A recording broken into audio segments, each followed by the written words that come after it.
Sedulur sejati kita yang pertama atau saudara sejati kita yang pertama adalah mutmainah. Asalnya dari mana mutmainah itu? Asalnya dari sari-sarining air. Tempatnya di mana mutmainah itu di dalam diri kita? Tempatnya di mata. Fungsinya untuk apa? Fungsinya untuk melihat. Kiblatnya di mana? Kiblatnya mutmainah itu adalah di timur atau wetan. Rupanya seperti apa mutmainah itu? Rupa mutmainah adalah putih. Sedulur sejati kita yang kedua atau saudara sejati kita yang kedua adalah lawamah, atau dalam bahasa Jawa disebut dengan istilah penyebutan aluwamah. Asalnya dari mana aluwamah itu? Aluwamah asalnya dari sari-sarining angin. Tempatnya di mana aluwamah itu? Tempatnya adalah di hidung.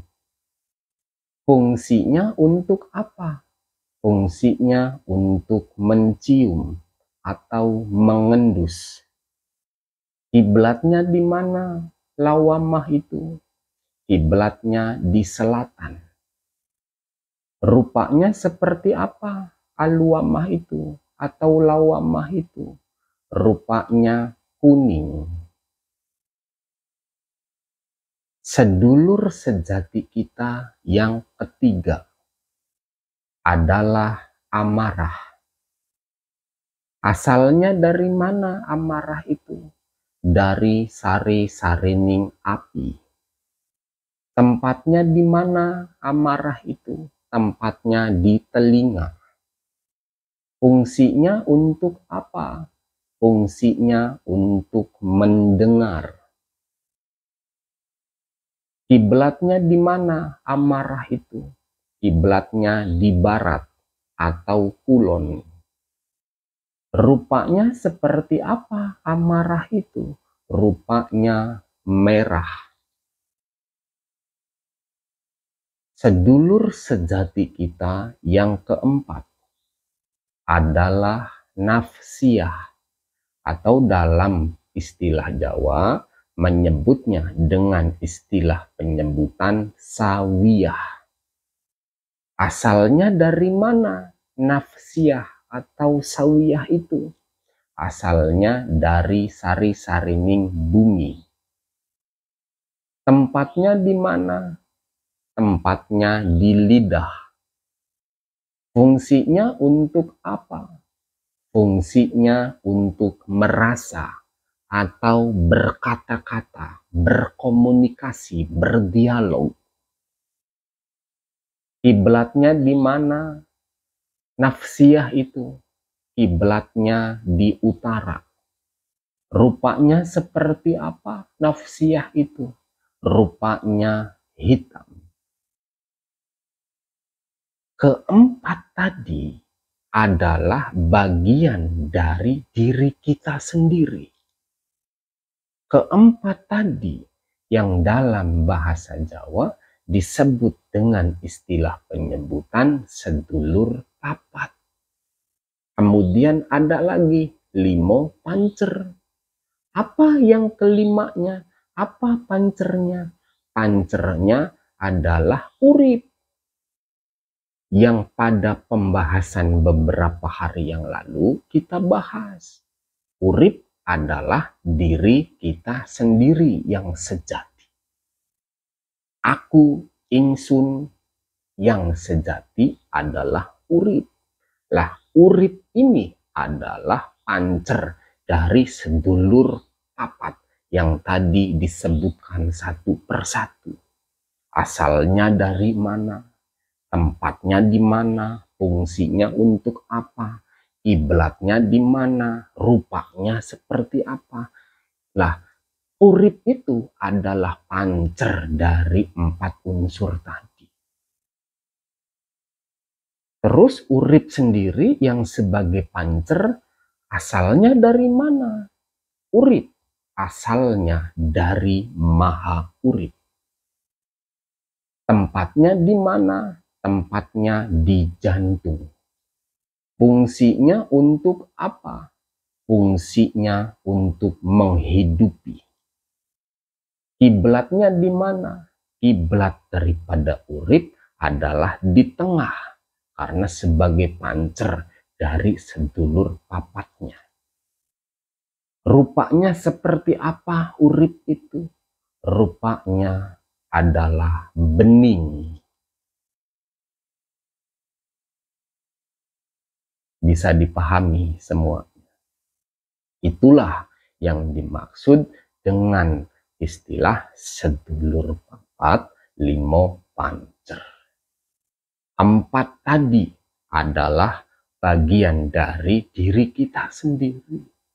Pancer adalah diri kita yang sejati. Jadi seperti itu. Apakah cukup dengan dihafal? Tidak. Kalau sebatas dihafal, ngerti secara teori, itu berarti bukan ilmu. Itu namanya wawasan. Kalau ilmu, pahami, kemudian selami, supaya ada syahadah di dalamnya. Supaya kita tahu wujud daripada sedulur sejati kita sendiri. Seperti apa itu mutmainah. Seperti apa itu lawamah, seperti apa itu amarah, seperti apa itu nafsiyah atau sawiyah. Dan nanti pada puncaknya seperti apa diri kita sendiri.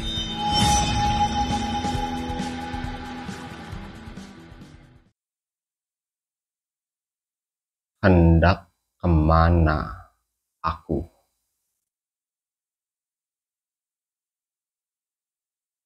Ini terlalu cepat pembahasannya.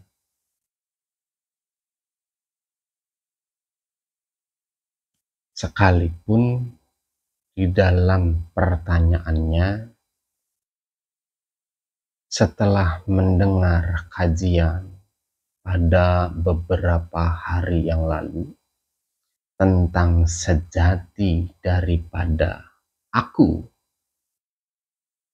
sekalipun pernyataan dari pertanyaan itu katanya sudah paham dan mengerti, tapi terus terang buat saya belum paham kalian itu. Yang namanya paham dalam sisi ngelmu ya, itu bukan cuman ngerti secara teori, tapi tahu, betul-betul menyaksikan. Itu baru namanya ilmu. Kalau sebatas ngerti di akal, sebatas hafal, itu bukan ilmu buat saya, maaf ya. Itu bukan ilmu. Itu hanya sebatas wawasan belaka. Itu hanya sebatas pengetahuan untuk kita menambah intelektualitas wawasannya. Tapi yang namanya ilmu yang saya maksud itu bukan di situ. Ilmu itu kita betul-betul tahu gitu. Di saat saya menjelaskan, di saat saya menyatakan ingsun yang sejati adalah urip. Urip adalah nyawa. Nyawa adalah ruh. Lah, bukan itu harapan saya. bukan hanya sebatas para putra itu mengerti secara teorinya, enggak. Tetapi harus ada syahadah, harus ada persaksian. Itu baru ilmunya benar dan bisa dipertanggungjawabkan kebenarannya. Kan di dalam keramaan itu tidak hanya sebatas mencetak para putra untuk pintar berbicara belaka, ngerti secara teori semata, tidak. Putra Rama harus menyaksikan atas apapun pemahaman yang telah diberikan. Jadi sabar dulu, jangan tergesa-gesa. Jangan menyimpulkan di saat saya menjelaskan tentang siapa sejatinya aku, kemudian kita beranggapan, wah pemahaman kita udah tinggi nih. Makom kita sudah semakin naik nih. Tidak. Derajat ruhani itu tidak ditentukan oleh hafal-hafalan dalam pemahaman semata. Tidak seperti itu. Karena penentu utamanya adalah syahadah.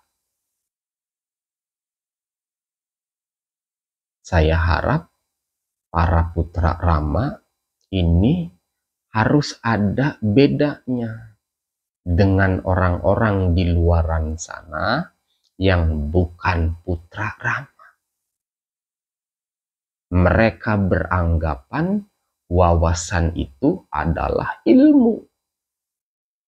Tetapi buat saya, buat kita semuanya nih di dalam keramaan, di dalam majelis kita, majelis ilmu asror karomah, hafalan atau pemahaman teori yang bisa kita cerna, yang bisa kita pahami, itu baru hanya sebatas wawasan belaka. Tidak menjamin ketinggian makom ruhani siapapun. Sampai sini bisa dipahami ya.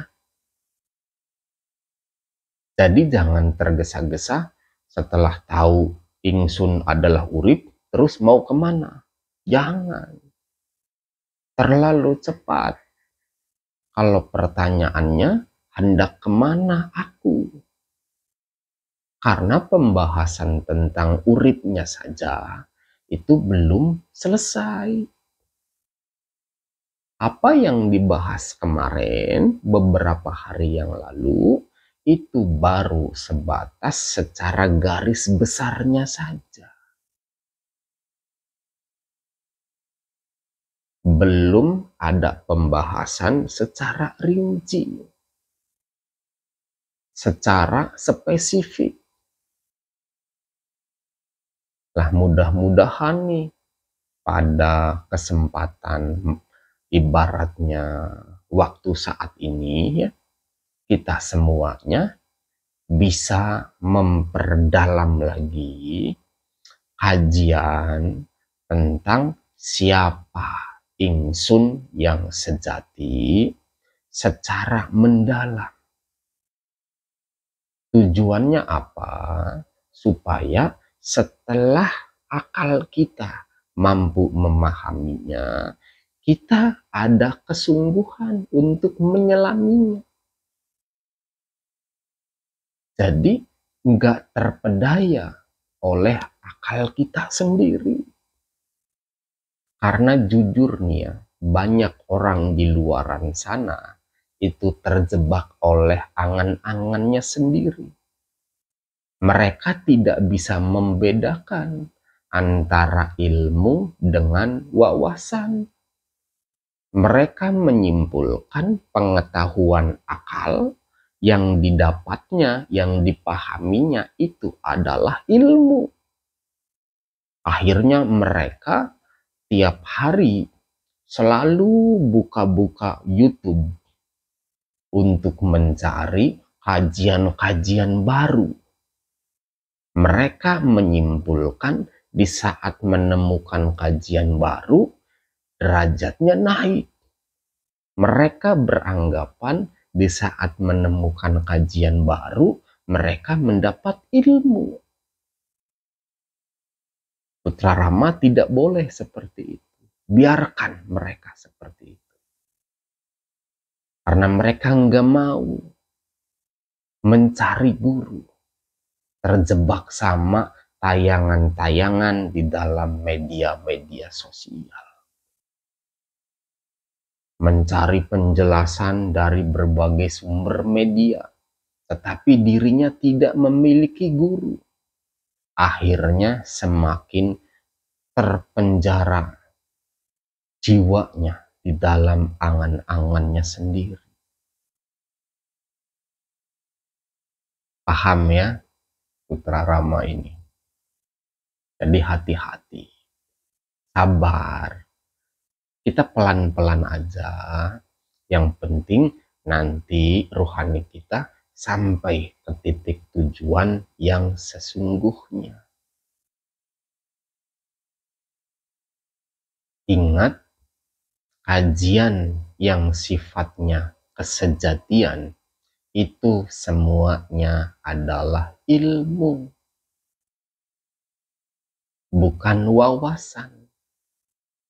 Kalau ilmu berarti penentunya adalah syahadah.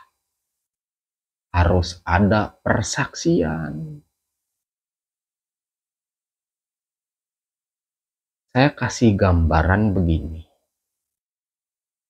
Pada pembahasan beberapa hari yang lalu, kan saya menjelaskan kalau diri kita yang sejati itu adalah yang di dalam. Yang dalam bahasa Arab disebut dengan istilah penyebutan ruh. Yang dalam bahasa Indonesia disebut dengan istilah penyebutan nyawa. Dan dalam bahasa Jawa, ingsun yang sejati disebut dengan istilah penyebutan urip atau hidup. Kan kemarin seperti itu pembahasannya. Apakah itu ilmu? Bukan. Itu adalah wawasan. Terus bagaimana cara saya menyikapinya? Supaya dari wawasan itu bisa berbuah menjadi ilmu yang kebenarannya bisa dipertanggungjawabkan. Di sini perlunya seorang mursyid. Tujuannya supaya kita semua itu ada yang membimbing, ada yang menuntun, dan ada yang mengarahkan nantinya. Jadi ada yang mengingatkan kalau kita salah ataupun enggak di dalam menapaki perjalanan tersebut. Paham ya di sini? Jadi hati-hati.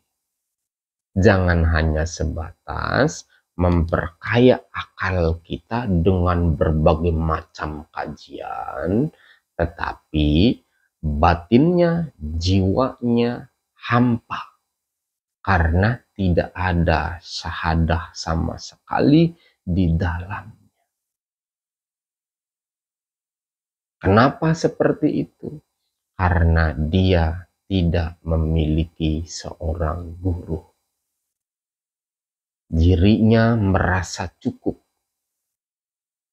karena menyimpulkan ilmu sama dengan wawasan. Akhirnya dia haus akan berbagai macam kajian karena menganggap itu adalah ilmu. Tapi dia lupa dan dia tidak mengerti kalau semua yang dipahaminya itu tidak lain hanya sebatas wawasan belaka.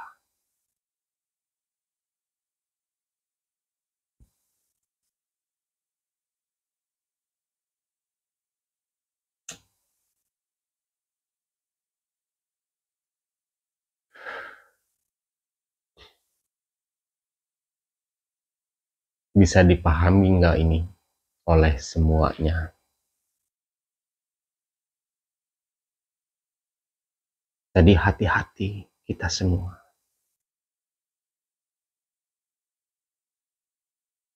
Jangan sampai niat hati pengen menapaki Shirotol Mustaqim, tetapi sebetulnya yang kita tapaki adalah jalan keangkara murkaan. Ini banyak terjadi soal.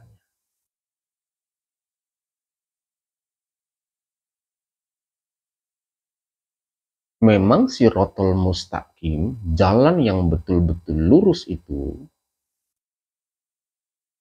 akan mengantarkan siapapun yang mau menapakinya kepada Sang Tuhan secara sempurna. Tetapi satu yang harus digarisbawahi, jalan itu dikuasai oleh iblis dan seluruh bala tentaranya. Tujuannya untuk apa? Supaya manusia banyak yang gagal dan banyak yang kembali di dalam menapaki jalan itu. Tanpa peran seorang mursyid, mustahil orang zaman sekarang bisa lulus di dalam menapaki Shirotol Mustaqim itu dengan sempurna dan selamat sampai titik ujung perjalanan. Tanpa peran seorang mursyid, mustahil itu terjadi. Karena di sepanjang jalan itu dikuasai oleh iblis beserta bala tentara.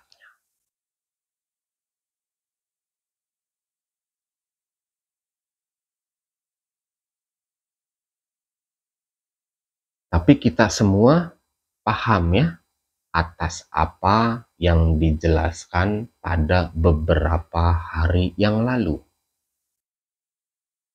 tentang apa itu urip, tentang siapa aku yang sejati. Paham semuanya kan? Secara teori aja dulu, nanti syahadahnya sambil berjalan. Kan ada pembimbingan khusus, ada penggemblengan khusus lewat jalur persemedian yang tidak bisa saya ajarkan, saya terangkan persemedian itu dalam media ini. Karena itu sifatnya personal, pribadi, khusus, dan rahasia. Nanti kita jelaskan ke depan.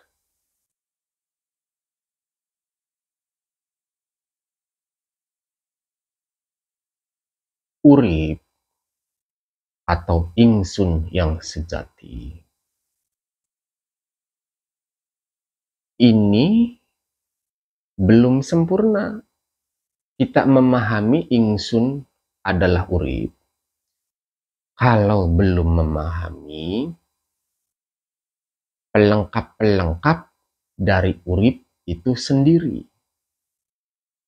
Apa pelengkap dari urip itu? Lah, kalau dalam bahasa Jawa disebut dengan istilah penyebutan sedulur papat limo pancer. Yang jadi pancernya adalah urip kita sendiri. Sesuai dengan pembahasan pada beberapa hari yang lalu. Nanti kita bahas ini. Sedulur papat limo pancer. Hakikat dari sedulur papat limo pancer. Tujuannya apa dari pembahasan ini? Supaya kita semua nih, para putra Rama, semakin paham dan semakin mengerti atas esensi sejati dari diri ini, dari diri kita masing-masing. Jadi nanti lebih mantap nih di dalam menapaki Shirotol Mustaqim. Dan nggak ada kebimbangan lagi. Jadi ibarat orang membidik itu, jelas sasaran tembaknya kemana. Nggak ngambang nantinya. Ibarat orang berjalan untuk mencapai satu tujuan, kita tahu tujuan yang hendak kita capai itu apa gitu. Lah, itu harus diawali dengan pengenalan atas diri kita yang sejati. Diri kita semuanya, diri kita masing-masing.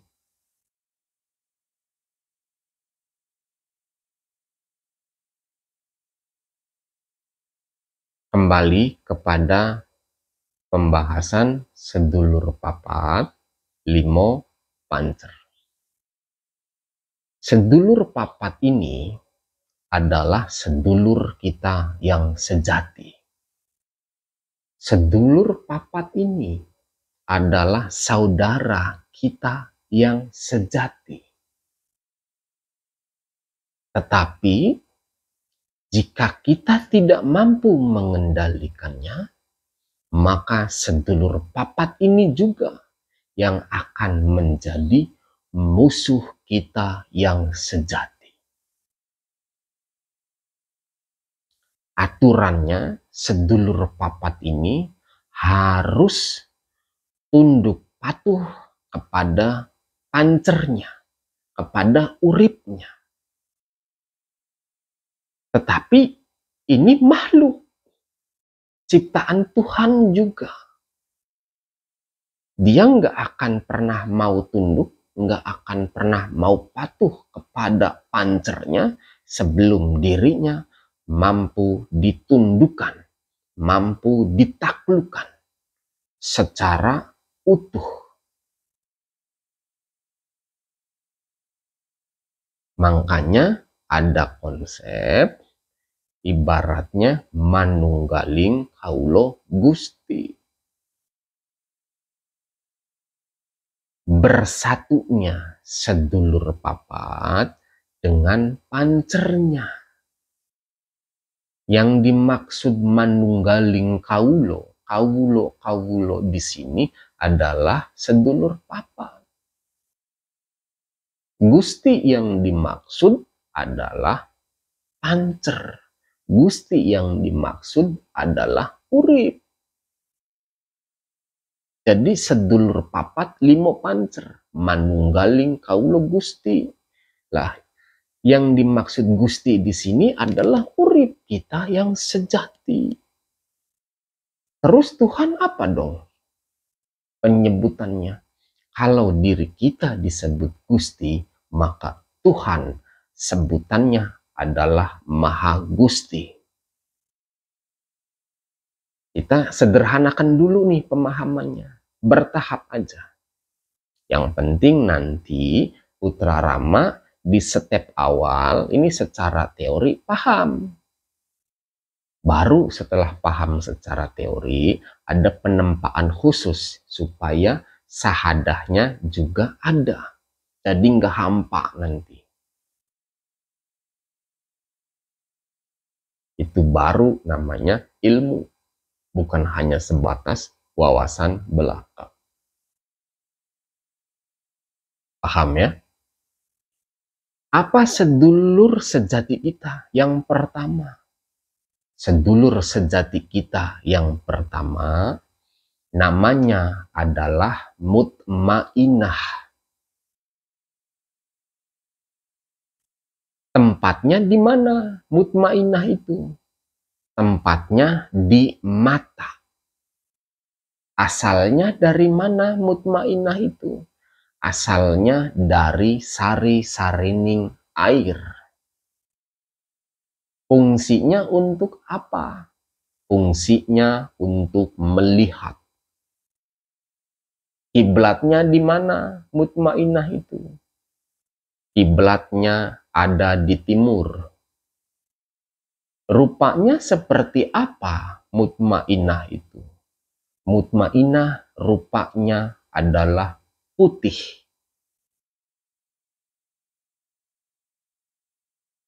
Itu sedulur kita yang sejati. Sedulur kita semuanya. Saudara kita semuanya. Yang pertama adalah mutmainah. Mutmainah.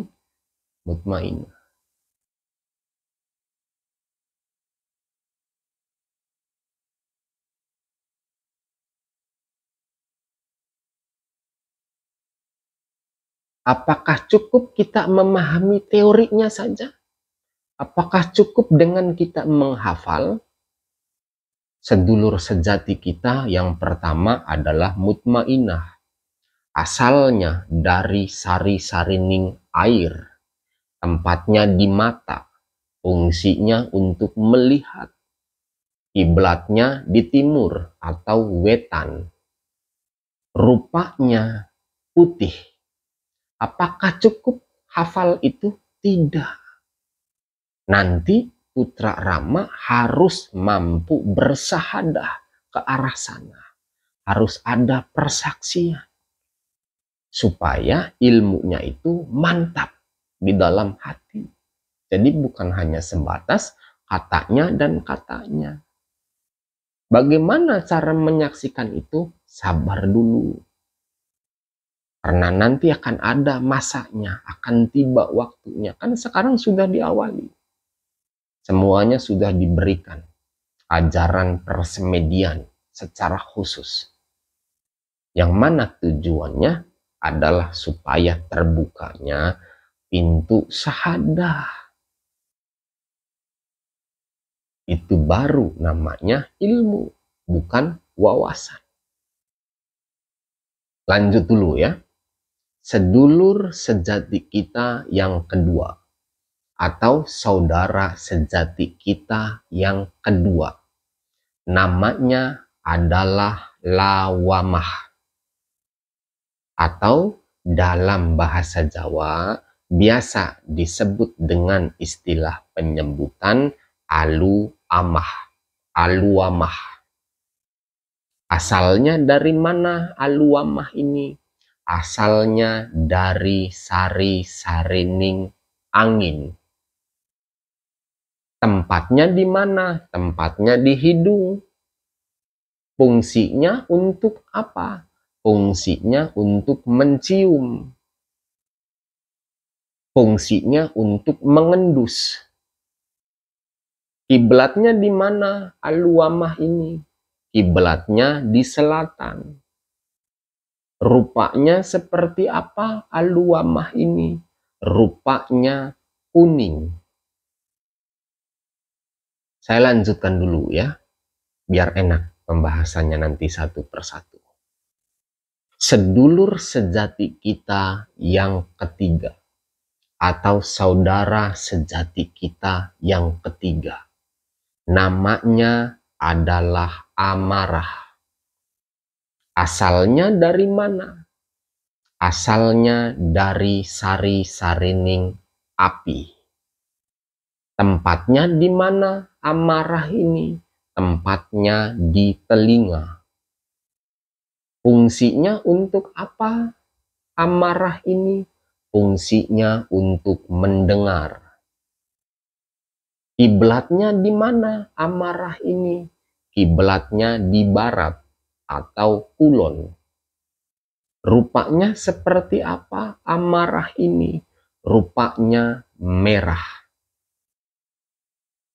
Sedulur sejati kita yang keempat, atau saudara sejati kita yang keempat, namanya nafsiyah, atau dalam bahasa Jawa banyak orang menyebut dengan istilah penyebutan sawiyah.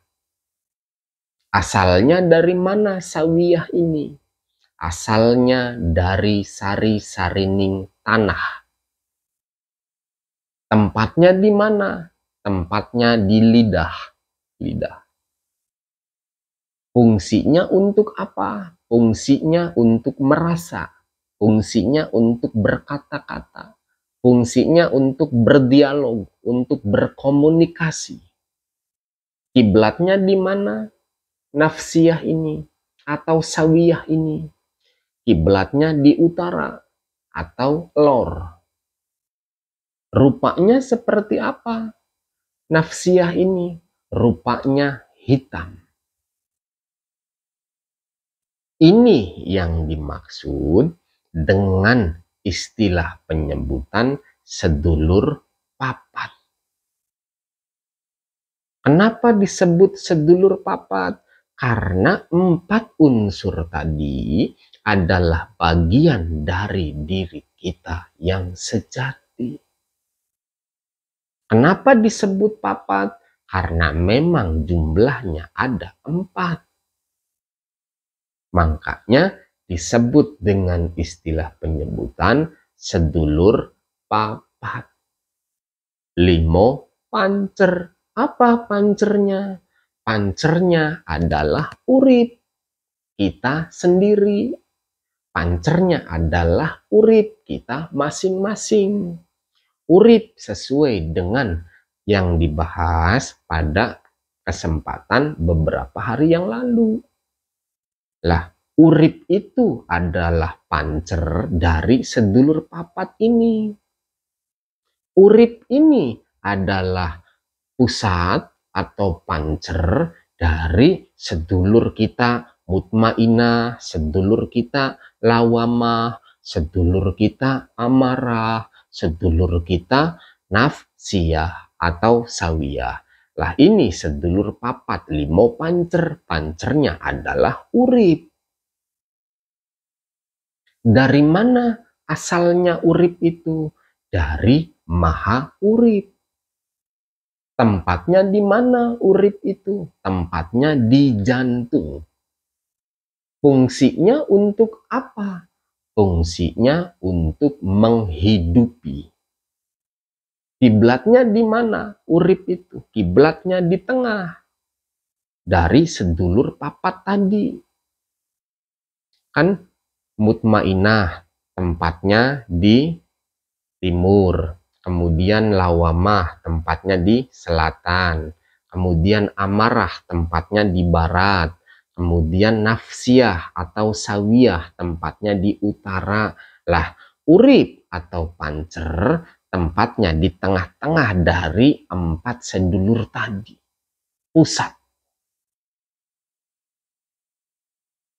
Rupanya seperti apa urip itu? Rupanya bening. Bening. Lah ini yang harus jadi rujukan pertama. Para putra Rama harus mampu sahadah. Harus ada persaksian. Sekalipun saya sudah menjelaskan mutmainah itu rupanya putih. Tetapi kalau putra Rama belum menyaksikan daripada mutmainah itu sendiri, ataupun saya sudah menjelaskan lawamah itu rupanya kuning, tetapi putra Rama belum ada persaksian ke arah sana.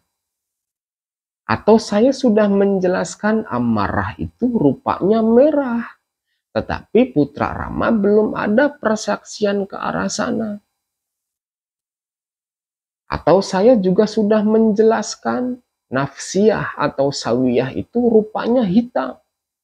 Tetapi putra Rama semuanya belum ada persaksian ke arah sana. Baru sebatas ngerti dan bisa dipahami secara akal. Itu berarti yang didapat oleh putra Rama sampai detik sekarang ini baru sebatas wawasan belaka. belum masuk ke ranah ilmu. Apalagi tahu urip. Yang saya bilang tadi rupanya bening. Makanya di dalam keramaan ini yang terpenting daripada ilmu, daripada kajian adalah sahadahnya, persaksiannya. Apalagi kajiannya kajian kesejatian. Jadi tidak hanya sebatas mengandalkan hafal-hafalan belaka. Paham ya? Sampai sini.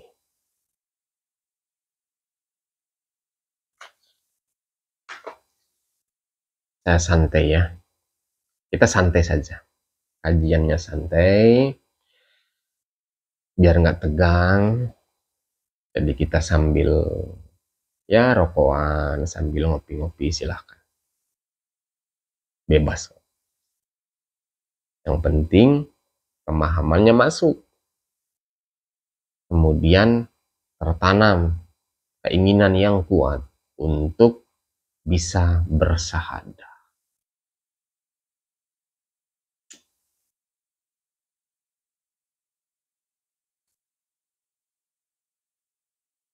Apakah perlu putra Rama menyaksikan dari 4 sedulur sejatinya? Perlu sekali. Apakah bisa kalau Sang Tuhan memilih, kalau Sang Tuhan menghendaki? Apa yang mustahil di dunia ini? Tinggal kesungguhan kita sebesar apa.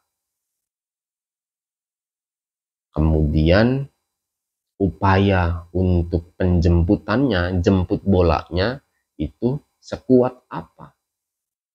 Kemana jemput bolanya? Mursid adalah jembatan.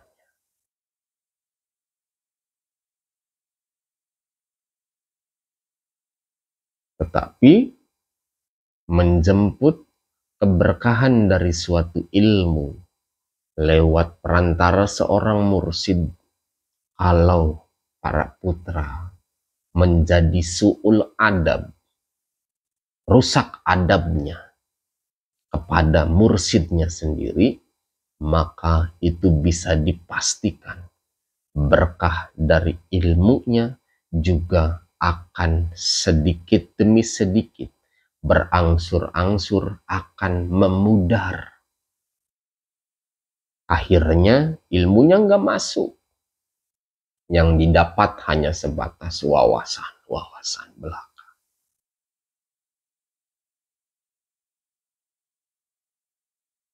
Saya berharap putra Rama kedepannya nggak ada yang seperti itu. Karena orang yang betul-betul berilmu, orang yang betul-betul memahami kajian sejati dari dirinya sendiri, itu akan semakin tawadu, akan semakin rendah hati di hadapan mursyidnya sendiri. Ingat, tidak ada satupun wali yang tidak terlahir dari murid yang tawadu dan rendah hati kepada mursyidnya sendiri.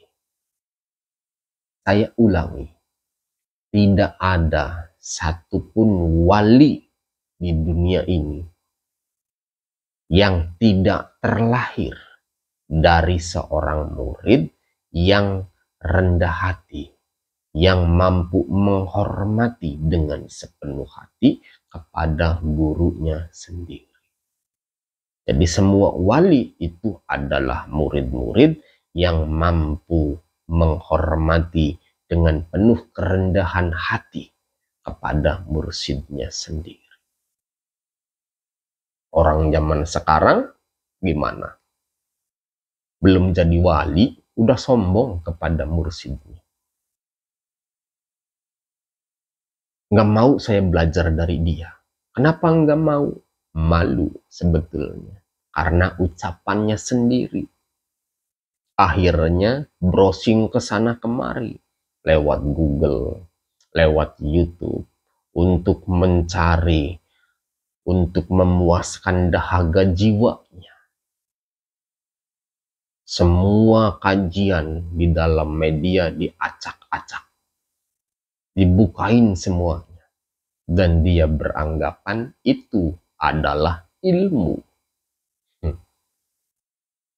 Semuanya terjebak karena tidak mampu dan tidak tahu, bahkan tidak mengerti atas perbedaan antara wawasan dan ilmu.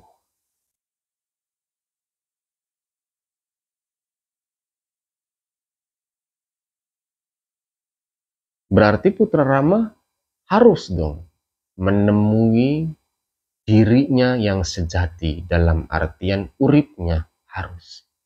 Karena itu adalah kunci keselamatan mutlak, lahir dan batin, dunia, akhirat. Tanpa itu disangsikan keselamatannya. Bagaimana di sana kita bisa ketemu, kalau di sininya kita nggak ketemu, nggak kenal. Kenal itu tahu, bukan hanya sebatas katanya. Kan orang zaman sekarang itu senangnya apa sih? Mendengar kajian, kajian kemakrifatan, kajian kebatinan. Senang mendengarkannya saja. Untuk memenuhi akalnya, untuk memenuhi hasrat nafsunya akan hausnya dahaga jiwa. Tetapi dia tidak tahu sebetulnya apa yang dibutuhkan oleh dirinya.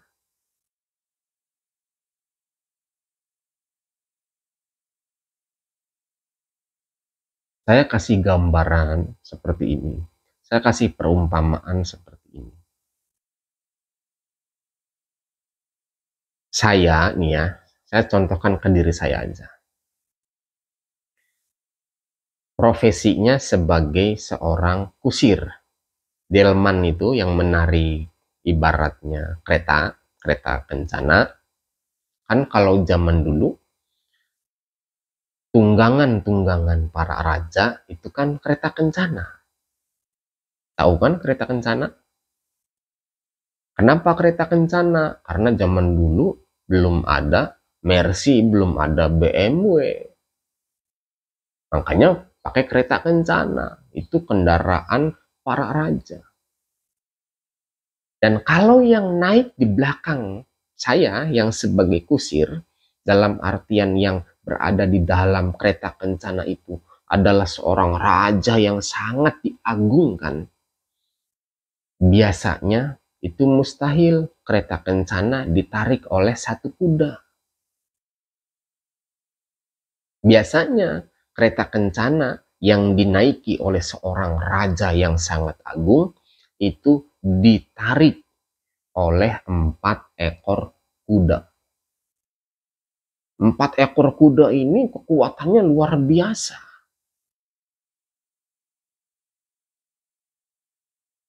Dia bisa secepat kilat sampai ke tempat tujuan. Tetapi juga terkadang 4 kuda ini suka semaunya sendiri. Lah saya yang dipercaya oleh sang raja untuk membawa ini kereta kencana supaya sampai ke tempat tujuan dengan selamat, maka saya harus mampu mengendalikan 4 kuda ini. Kalau saya nggak mampu mengendalikan 4 kuda ini, bahaya buat diri saya. Logikanya begini, mengendalikan 1 ekor kuda saja, itu sulitnya bukan main. Apalagi kita dalam satu perjalanan harus mampu mengendalikan 4 ekor kuda sekaligus. Gimana nggak kesulitan kita ini? Coba bayangkan bagaimana kalau 4 ekor kuda ini larinya ke 4 penjuru mata angin. Nggak selaras gitu.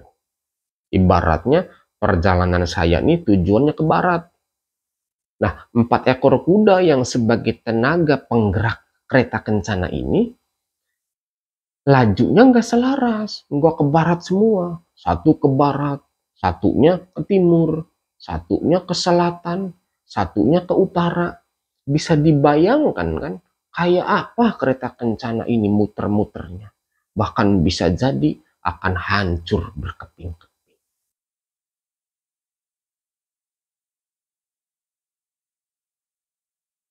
Bagaimana supaya saya mampu mengendalikan 4 ekor kuda itu? Disinilah pentingnya kita ngaji.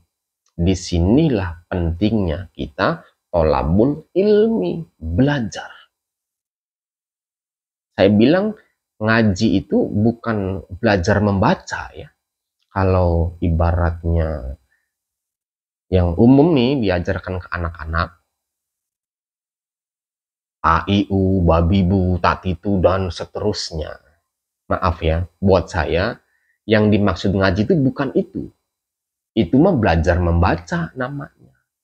Tetapi yang dimaksud ngaji adalah mengupas suatu pemahaman supaya kita tahu kebenaran yang hakiki dari pemahaman itu seperti apa.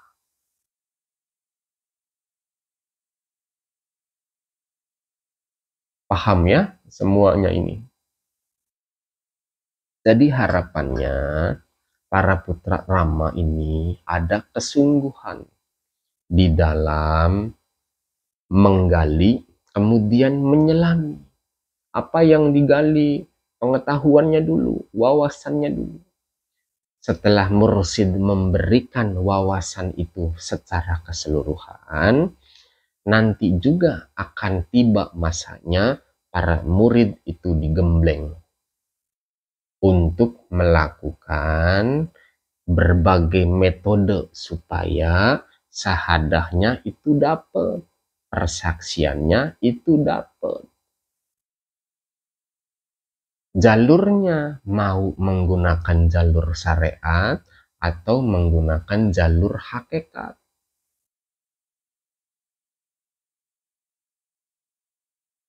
Syariat itu lewat sholat. Tapi satu yang mungkin banyak orang belum memahami. Esensi sholat itu kemana? Sebetulnya tujuan daripada sholat juga itu salah satunya supaya pelaku sholat itu mampu mengendalikan 4 kuda tadi.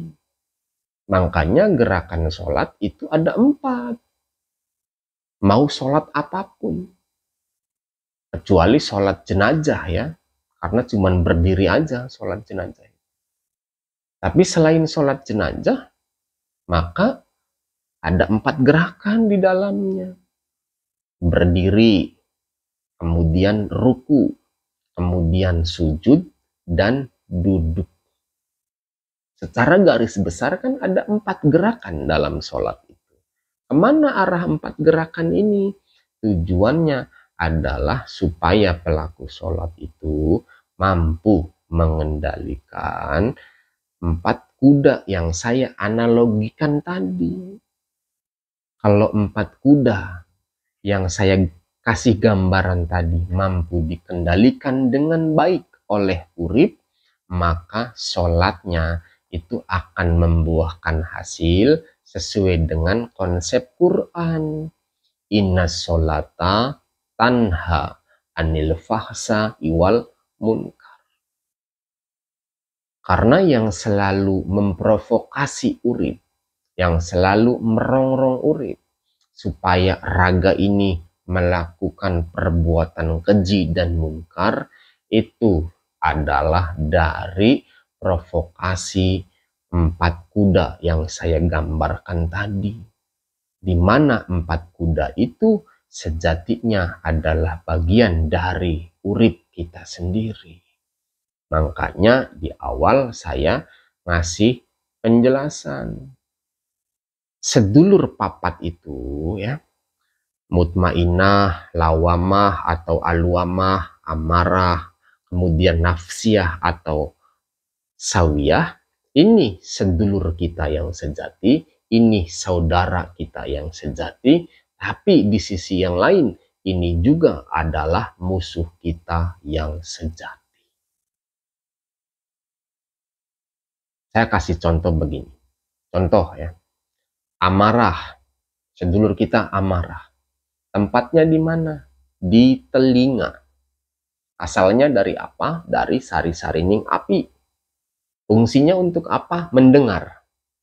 Lah, di saat amarah, belum mampu kita taklukkan, belum mampu kita tundukkan, maka kita mendengar selentingan kecil aja. Nafsu ini akan meledak-ledak. Kesucian urip kita akan ternodai, akan terkotori oleh amarah kita sendiri lewat pendengaran yang kita terima.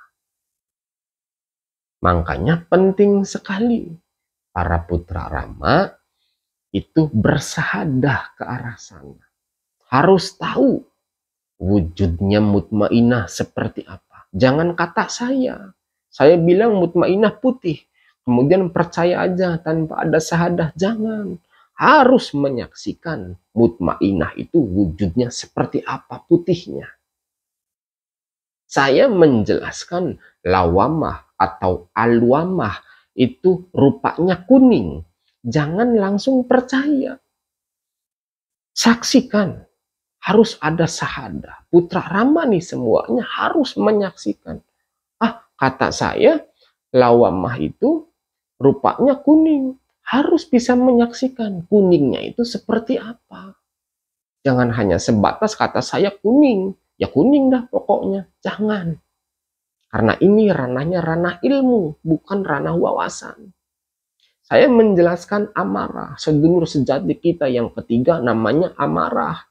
Wujudnya merah, rupanya merah. Jangan sebatas hafal, tapi harus ada persaksian. Merahnya amarah itu seperti apa. Kemudian sawiyah atau nafsiyah. Saya menjelaskan rupanya hitam. Jangan hanya sebatas menghafal atas apa yang saya jelaskan. Tapi harus ada sahadah. Harus ada persaksian. Hitamnya nih seperti apa ya? Sedulur nafsiyah itu. Kemudian di saat saya menjelaskan urip kita yang sejati. Rupanya bening. Jangan hanya sebatas hafal di akal. Tapi harus ada sahadah. Harus ada persaksian.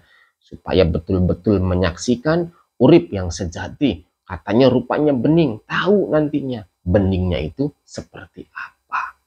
Itu yang diharapkan di dalam keramaan. Kuncinya para putra harus ada kesungguhan di dalam mengkaji dan menyelaminya. Kuncinya terus perkuat ikatan ruhani dengan mursidnya sendiri. Hati-hati, ini adalah jalan yang lurus yang akan mengantarkan kita semua kepada titik kesempurnaan sampai kepada Sang Tuhan. Saya sebut Tuhan dulu dah, karena belum waktunya kita membahas sejatinya Tuhan. Ada tahapnya nanti. Tapi hati-hati, Shirathul Mustaqim ini sepanjang jalan dikuasai oleh iblis beserta bala tentaranya. Sedikit aja lengah, maka akan jatuh. Makanya enggak sedikit para putra Rama itu memutuskan untuk keluar dari keramaan. Kemudian berinisiatif mencari guru yang lain. Kemudian berinisiatif bahwasanya ilmu bisa didapat dengan mudah di zaman sekarang ini. lewat tontonan-tontonan di dalam berbagai media. Mereka lupa kalau itu semua bukan ilmu, melainkan hanya sebatas wawasan semata. Dari siapapun kita mendengar suatu kajian, sehebat apapun isi pembahasan di dalam itu kajian, tetap pada hakikatnya itu semua adalah wawasan. Termasuk yang saya sampaikan, ini juga wawasan. Karena ilmu nanti akan masuk ke dalam kolbu, ke dalam sanubari, ke dalam jiwa, ke dalam urip semua putra lewat pancaran nur yang senantiasa terpancar dari urip yang sejati para mursid. Nah, wawasannya aja dulu dipahami, nanti setelah paham, setelah hafal, barangkali ada ibaratnya kebingungan, tinggal pertanyakan langsung sama mursidnya, biar ada yang menjelaskan.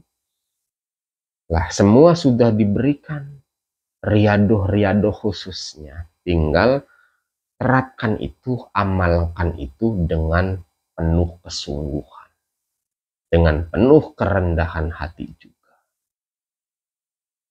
Kesimpulannya, kita semua nih pada pembahasan beberapa hari yang lalu membahas tentang sejatinya aku, sejatinya ingsun.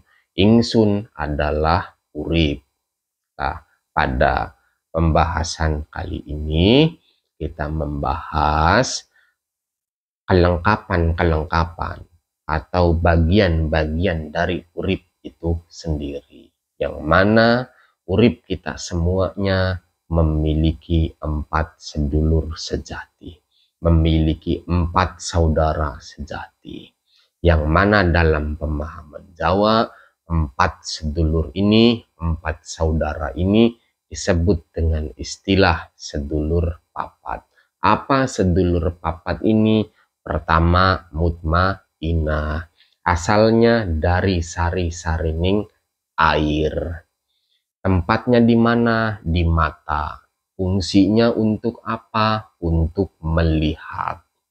Kiblatnya di mana mutmainah ini? Kiblatnya di timur atau wetan. Rupanya seperti apa? Rupanya putih. Sedulur sejati kita yang kedua, saudara sejati kita yang kedua, namanya lawamah atau alwamah. Asalnya dari mana? Asalnya dari sari-sarining angin. Tempatnya di mana? Tempatnya di hidung. Fungsinya untuk apa? Fungsinya untuk mencium, untuk mengendus. Kiblatnya di mana? Kiblatnya di selatan. Rupanya seperti apa? Rupanya kuning. Sedulur sejati kita atau saudara sejati kita yang ketiga, namanya amarah. Asalnya dari mana? Asalnya dari sari-sarining api. Tempatnya di mana? Tempatnya di telinga. Fungsinya untuk apa? Fungsinya untuk mendengar.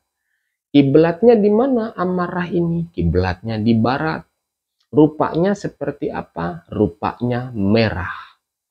Sedulur sejati kita yang keempat atau saudara sejati kita yang keempat, namanya nafsiyah atau sawiyah.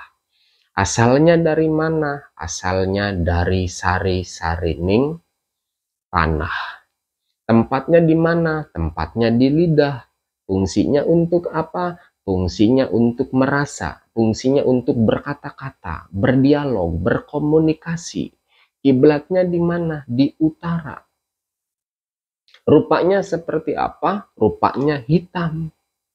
Ini bagian dari diri kita yang sejati, yang disebut dengan istilah penyebutan sedulur papat. Kelimo pancer. Pancernya apa? Pancernya adalah urip kita yang sejati, urip kita sendiri. Asalnya dari mana urip ini? Asalnya dari maha urip. Tempatnya di mana? Di jantung. Fungsinya untuk apa? Untuk menghidupi. Kiblatnya di mana? Urip ini kiblatnya di tengah. Rupanya seperti apa? Rupanya bening. Itulah kelima unsur dari diri kita yang sesungguhnya. Itulah kelima unsur dari diri kita yang sejati.